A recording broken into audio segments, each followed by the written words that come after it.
Well, if ever a movie doesn't need an introduction, this is it. And Roger's given a splendid one in the several pieces of writing that he's done about the film.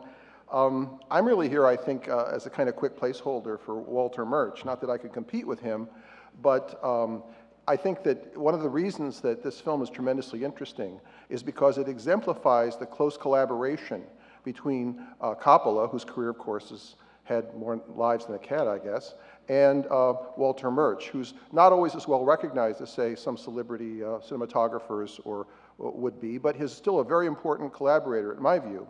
I think that it's fair to say that just as Griffith had Billy Bitzer and just as William Wyler had Greg Toland as close cinematographers, collaborating with them in their masterworks, it's fair to say that Coppola has really relied so extensively on Murch that he's kind of a co-creator of these films, not least, of course, the edition that we're going to be seeing tonight, the Redux. So I wanted to say a couple things just about Murch.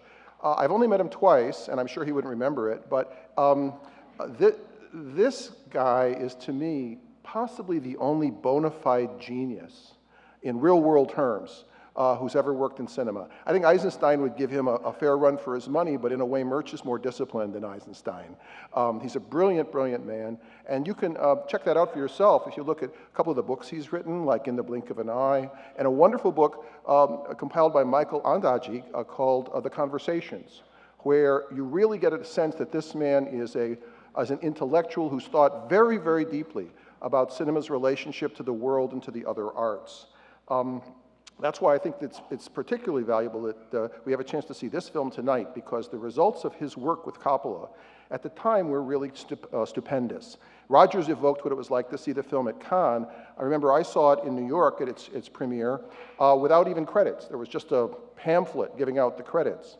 And I had literally never seen, and specifically never heard, a movie quite this way before. It was a masterful use of everything that you could do in the 1970s. It's an exemplary instance, for instance, of what we came to understand was some of the real innovations in sound in the 1970s. The film made very creative use of multi-track sound, and you can check that out again tonight, where, for instance, in Willard's voiceover, the Martin Sheen character's voiceover, it's mic'd and channeled in a very specific way to make even a very big spectacle like this quite intimate.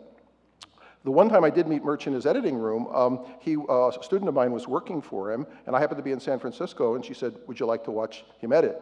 And I said, "Yes," because I had particularly liked American Graffiti, the work he'd done on that. So he went, he was very kind, but the thing that most impressed me was, as I watched for an hour, it was editing, putting the sound on, the sequence when, I'm not giving much away, I think, when Willard gets off the Navy boat on the pier and walks up to the temple where Kurtz is residing.